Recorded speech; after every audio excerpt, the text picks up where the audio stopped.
Hello, everyone. How you doing? Yeah, great.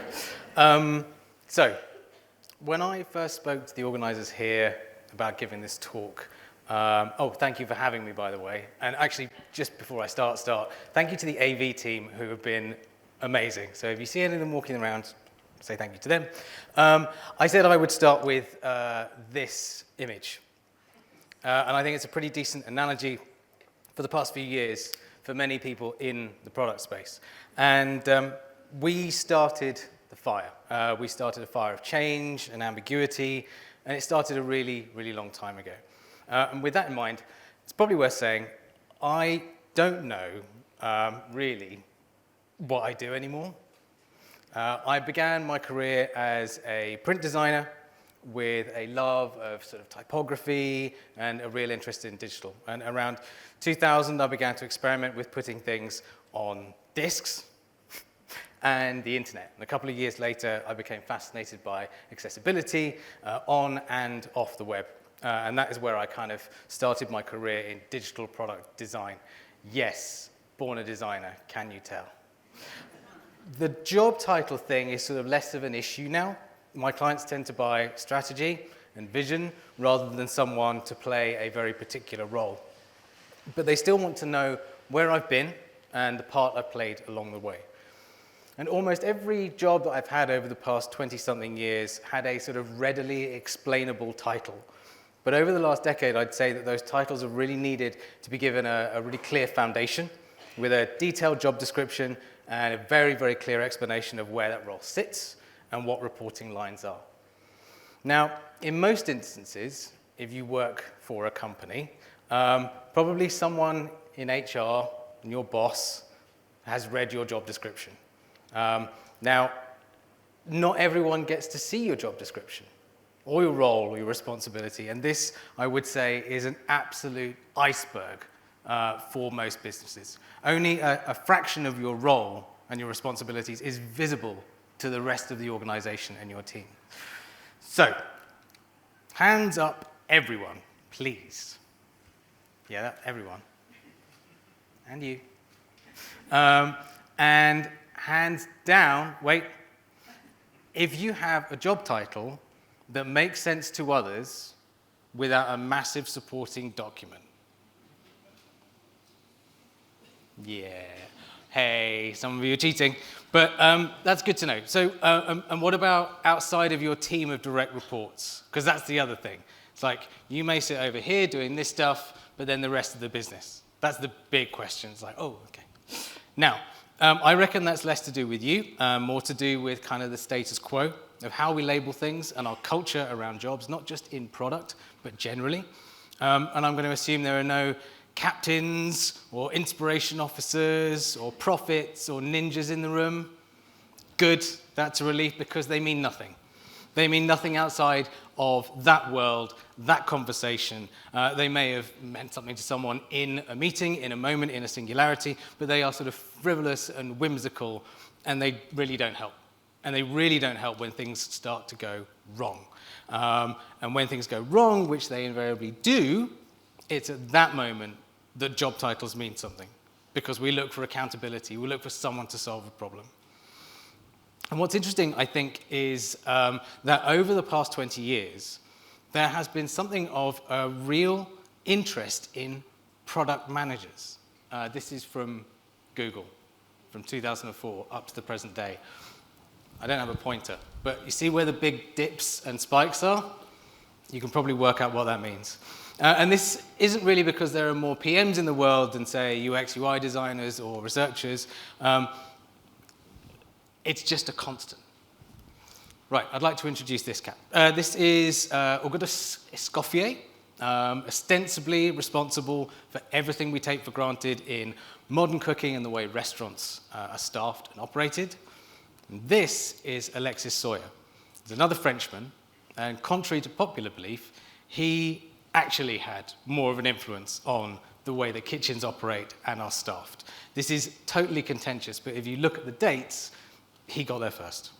So aside from designing and opening mobile soup kitchens during the Irish famine, he invented portable fuel stoves, he invented the brigade and smokeless kitchens. If you've ever watched a TV show with chefs in it. Chef. It's right here. Chef. You can have Chef. a taste. Chef. It's right Hey. here. Yes, chef. Yes, chef. Yes, chef. Thank you. Yes, chef. Thank you, chef. Shitty but better, chef. Niels, Yes, chef. is the fryer still on? Yes, chef. You'll probably see that a lot. And the thing with kitchens, you see this all the way down from the executive chef, and there are really, really clear reporting lines, super clear. And this is fairly familiar to us. It's just cookery. The exec chef is basically your CPO, I suppose. And the difference is, in a kitchen, more often than not, an executive chef will know how to make choux pastry. As a product leader, the equivalent is probably maybe not quite so true, especially when you're looking at a breadth that sits under product. So data, research, some parts of engineering, design, customer experience, marketing, comms, that's a lot. So you don't need to know how to make the choux pastry of marketing. Essentially, if you're in one of these product teams, it's highly likely that the person you're reporting into maybe doesn't have a total handle on your role and has never lived your job, doesn't have that lived experience. They don't maybe understand how long something takes to do, or how complex a task is, or how difficult it is for you to balance your time against prioritization.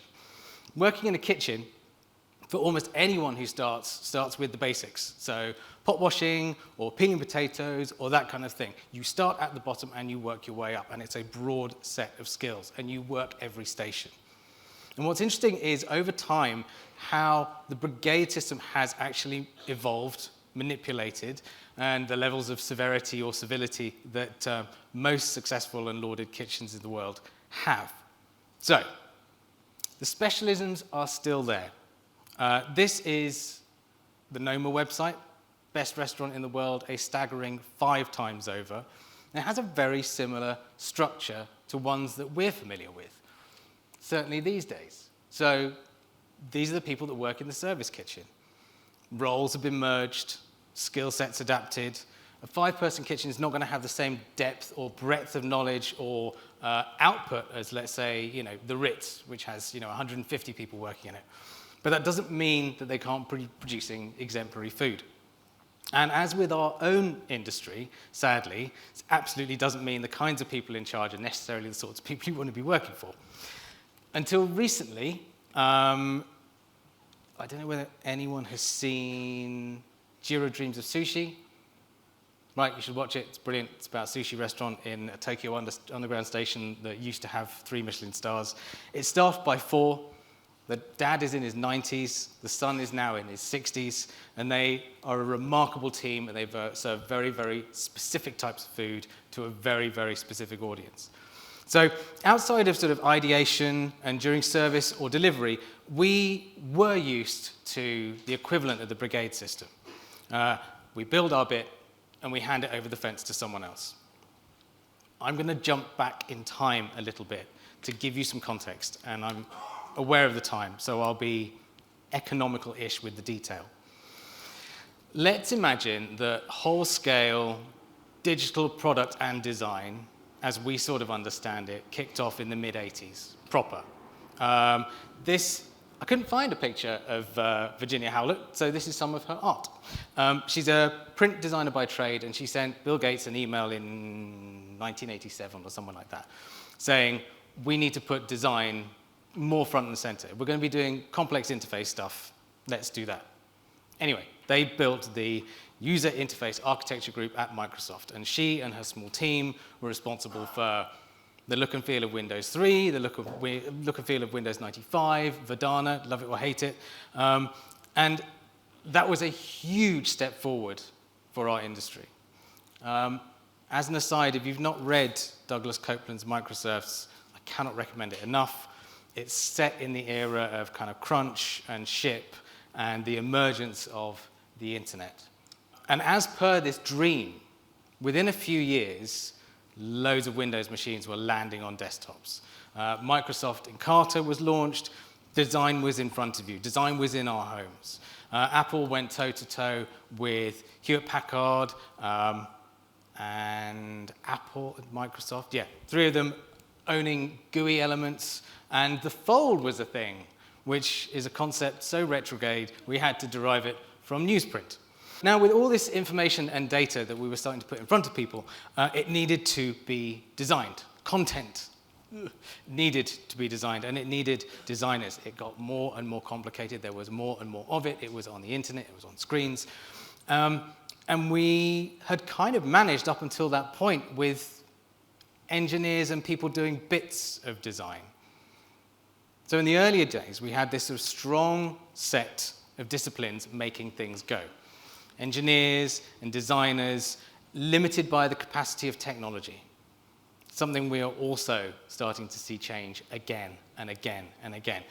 Then we need front-end developers because we have a front end that's being designed, and we need UX practitioners and IAs. It's all slowly coming to the mainstream as we have to handle more and more data. And the data is valuable because it puts eyes in front of screens.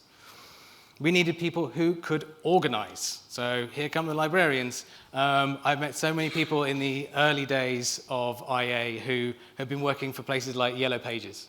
So anyone who could organize and understood data and how to categorize it, ontological, taxonomal, choreography, they need it. It's no coincidence that in 1998, Louis Rosenfeld's seminal work, Information Architecture for the World Wide Web, was published. The average internet speed was about 56 kilobits a second and getting faster. Now, we, at the time, were very used to waiting for things to load. It was part and parcel of consuming the internet. But our appetite for faster, more immediate, more searchable, was being whetted by lower latency. And we've been teased by this sort of interesting, glamorous future. 1995, Sandra Bullock is ordering pizza off the internet. And with a handful of years, you could get pretty much anything you wanted via the internet in North America if you lived near a city. I think within 10 years. So 2005. And so who was making this stuff go? What tools and processes were we using in this new internet age? Pretty much every approach, I would say, and process was born out of manufacturing. Like we were just taking this stuff and supplanting it and tweaking it a little bit. We were still operating a waterfall process. Is anyone still operating a waterfall process? You. Let's get a drink. And at this sort of primitive level, it worked okay. Lean crept into the business consciousness in the mid-90s with the sort of lean production system. And all processes around this time, I suppose, had some, to a greater or lesser extent, sort of iterative improvement element to it. The challenge was that around here, putting stuff on the internet became easier. And when things become easier for the masses, we lean into disposable, what a good friend of mine calls digital litter. And the amount of content on the internet ballooned again, and anyone, if they wanted to, could just build something, and we'd lowered the barrier to content creators. And it's a journey we had been on ever since. Is anyone familiar with slop? Oh, good.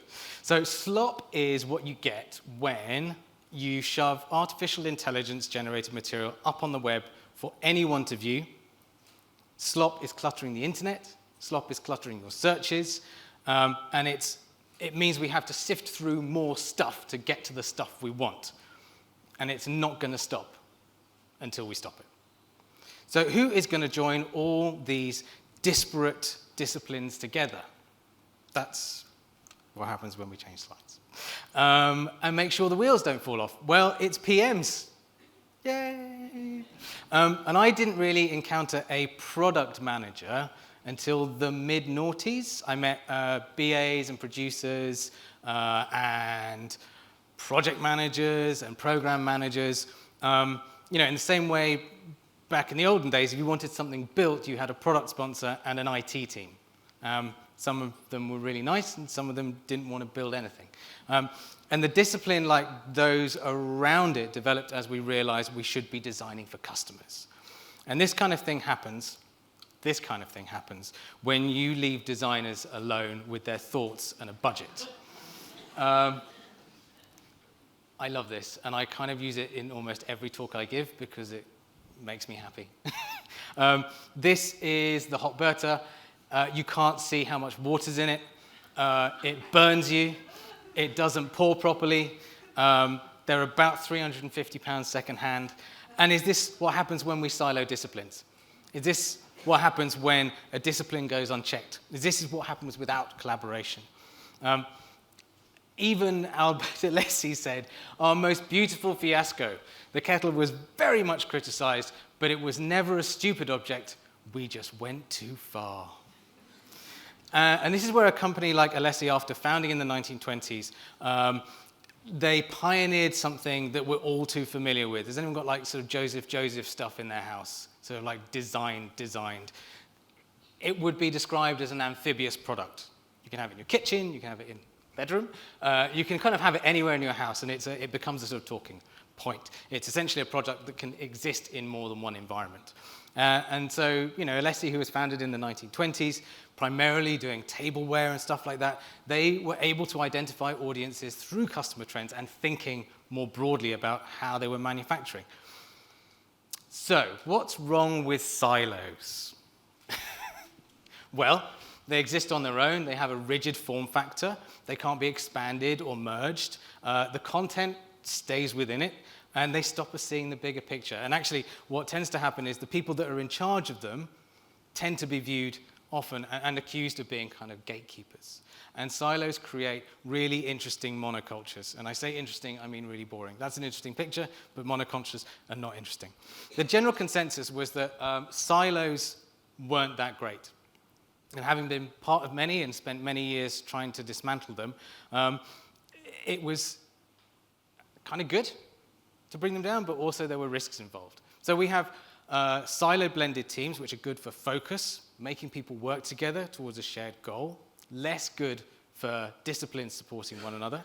We've got siloed disciplines, which is great for familiarity, and I don't mean families, because that's dangerous, and support, and it's less good for interaction across departments and skills. Is it falling yet? Yeah. And this is what happens when you dismantle a silo and you don't think about it. And then you have siloed work streams, which are great for focus, might be less good for sort of holistic shared learning. Now, by the mid-noughties, the world was being disrupted again. And those doing the disruption were these sort of small, nimble, highly collaborative teams, low overheads, a really good handle on the market that absolutely terrified the incumbents. Startups were bootstrapping with whoever and whatever they could. Primary focus being get a product out the door before someone else did. And the process didn't really matter so long as you shipped and optimized and you were able to show traction. Once the dust had started to settle, about 2015, this is Tom Goodwin, and this has been recycled by so many people, and so many people claim to have said it, but he said it. Uber, the world's largest taxi company, owns no vehicles. Facebook creates no content. Alibaba, no inventory. Airbnb, no real estate, no hotels. Something interesting has happened. No one at IHG could have foreseen that they'd be fighting for the same customers as Airbnb within a matter of years. Airbnb had a few million in revenue in 2010, 2011. IHG had about 1.5 billion. You don't sit up and take notice until a company grows 500% in 12 months. And these companies were the interface owners. The interface layer is where all the profit sits. So products in the startup space just keep evolving and iterating and finding these layers. And that was sort of very much what Web 2.0 was about. Every time it felt safe in a sector, someone else came along looking to sort of reimagine a little bit more of it or put a wrapper over the top. Now, those large corporates that were on the innovation trail hired really, really hard. They built teams at pace.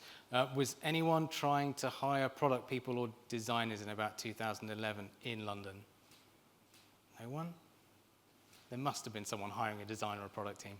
Okay, well, it was really difficult because everyone was at Barclays. And that's what happened. The financial services sector freaked out and hired everyone. At risk of disruption was a phrase that was lobbed about quite a lot. I had a deck that I used to show clients with think like an entrepreneur. So we were taking the smartest people in those businesses, putting them somewhere with other smart people and trying to work out how they could not be disrupted, sometimes by building their own startup within the business. The challenge, I suppose, for lots of these companies is that, thank you, they have massive legacy systems. You know, if you've ever worked in financial services, ever worked in insurance, ever worked in transport, you might want to be able to do X, Y, and Z, but there is a server somewhere that no one will unplug, and no one knows what's on it. There is a very well-known bank that has I wouldn't want to say an office, but a considerable amount of space with legacy servers in it. And I'm not joking, they cannot turn them off.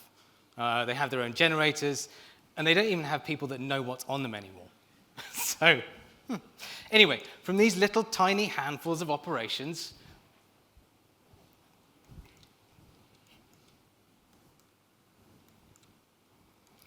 became these sort of little cute brands suddenly took over the world. These are some of the biggest companies on the planet. And they basically run the world. And we didn't see that coming. And what we tend to do is we look at these brands, and for some of us, we have this sort of weird memory of them being cute and innovative. But as with all these things, as organizations grow, they get to a certain size, and then they need to inspect how they operate and how efficiently they operate. You know, they have shareholders. There's a board. If something can be operated or automated, then do that. If people can work faster or smarter or more iteratively, if it's possible to reduce headcount and attempt to deliver the same level of quality, then it shall be done. One of the nice things about working right up to the line is that I get to include things like this. So this is the Customer Experience Index rankings released by Forrester on Monday. So 2021 was pretty good, and it's gone downhill ever since. So is this to do with reduction in headcount?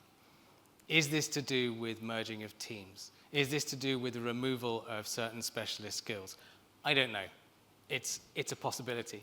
But if you track it back to 2017 and you think about the level of investment and innovation within companies,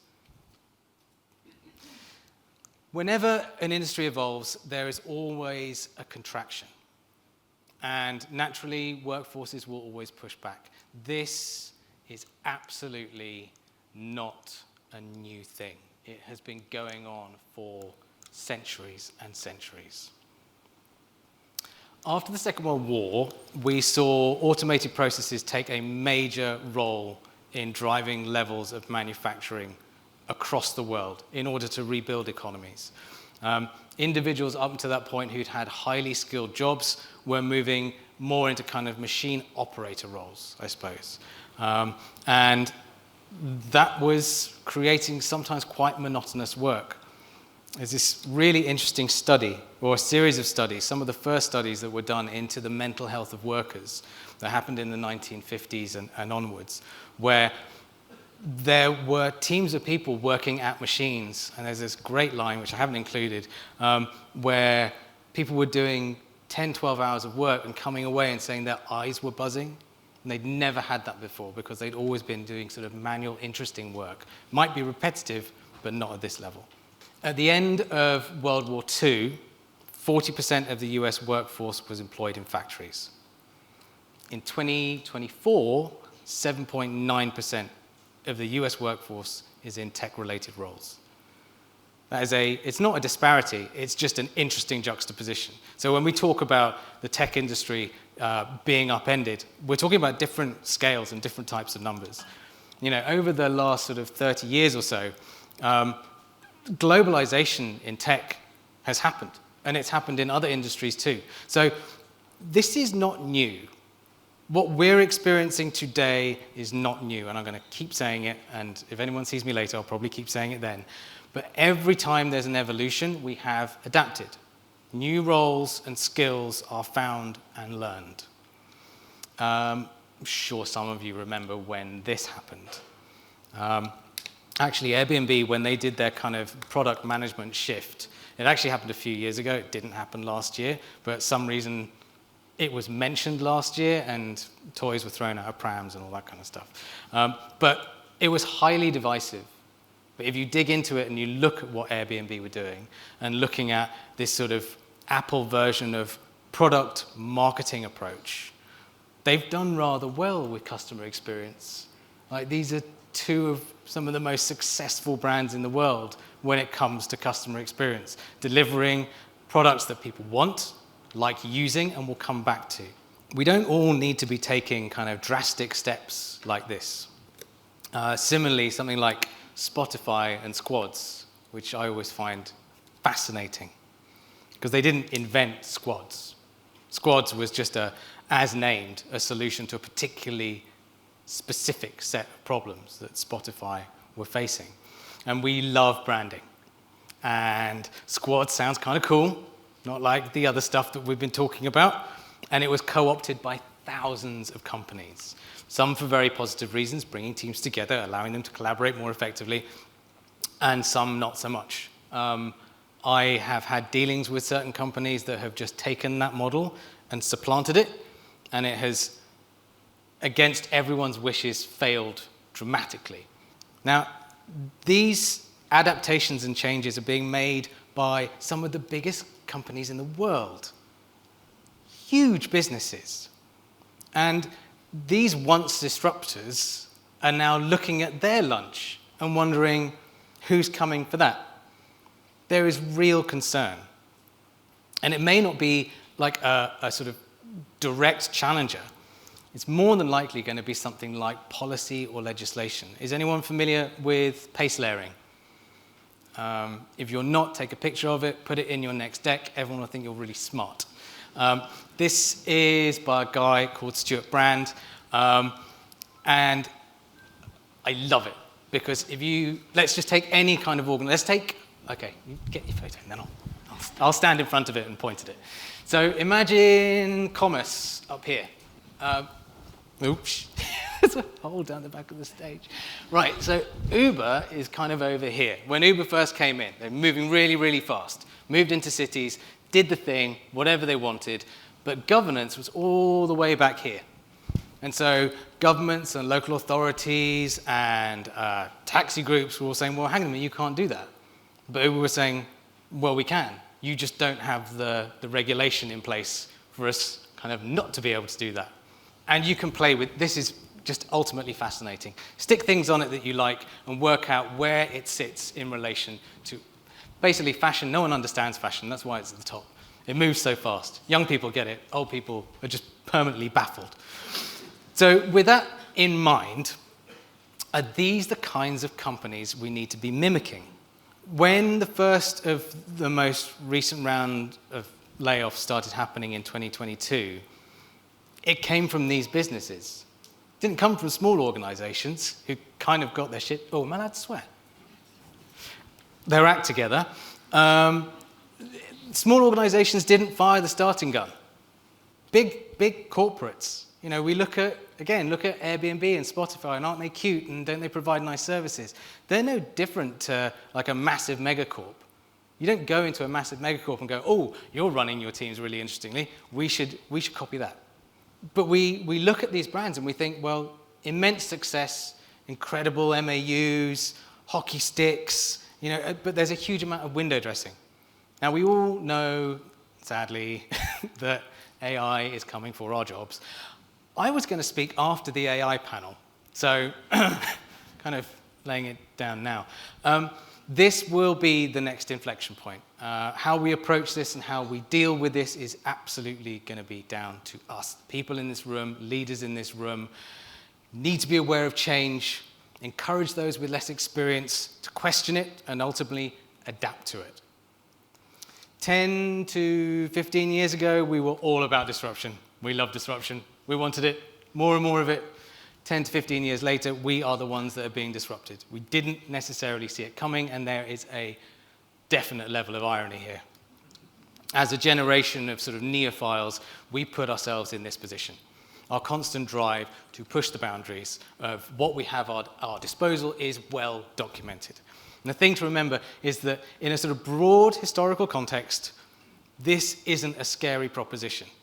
this has happened before.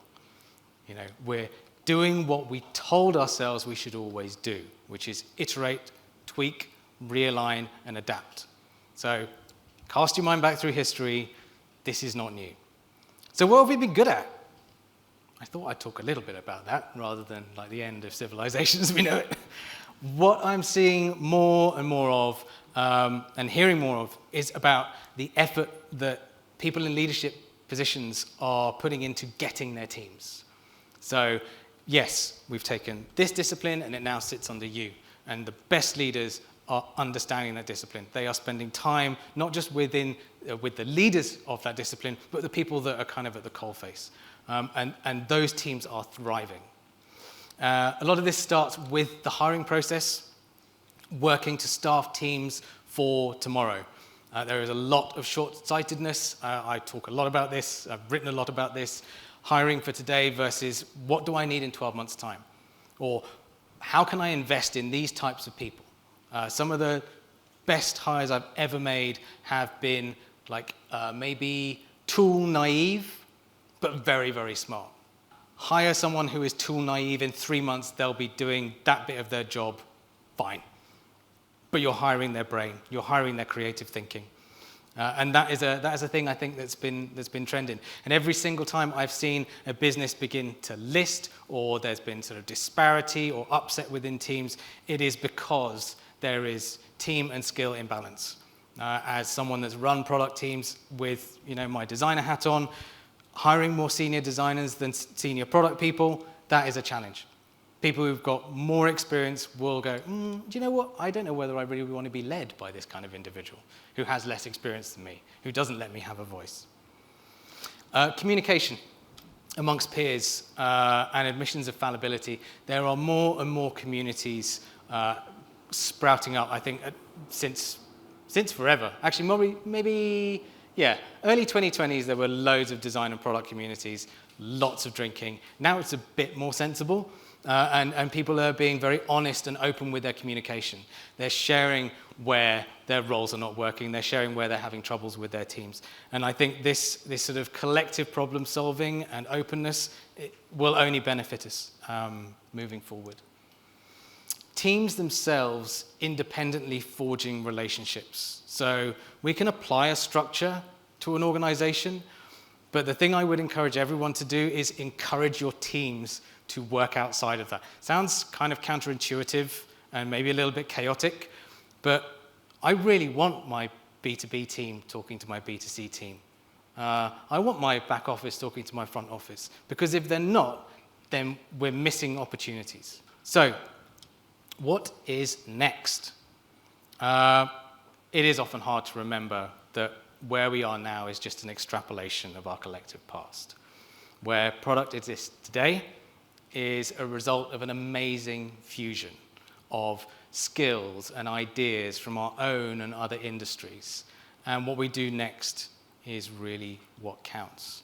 Making sure the people that we work with are clear on their roles, their objectives, and ideally have a career path in front of them. And that will be crucial to success. If you want to retain people for more than a year and a half, show them that they have a future in your organization.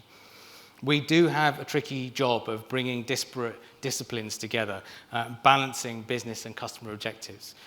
Pandering to individuals and disciplines absolutely does not work, and it's not sustainable. It's a bit like getting up in the morning and doing emails before creative thinking. It's actually super straightforward, and it feels like it's rewarding, but it isn't. You can't be a counselor to a team of 50 people, and you can't be seen to be that person, as nice though it might be. The crucial bit is to do this detective work. We put aside our biases, really think about the people we're hiring, really think about the skills that we're growing within our organizations, and thinking about the future. The 90s internet revolution promised so much, and in many ways it delivered and over-delivered, but in this sort of weird technological porridge pot sort of way, it's not stopping, and we don't quite know how to stop it.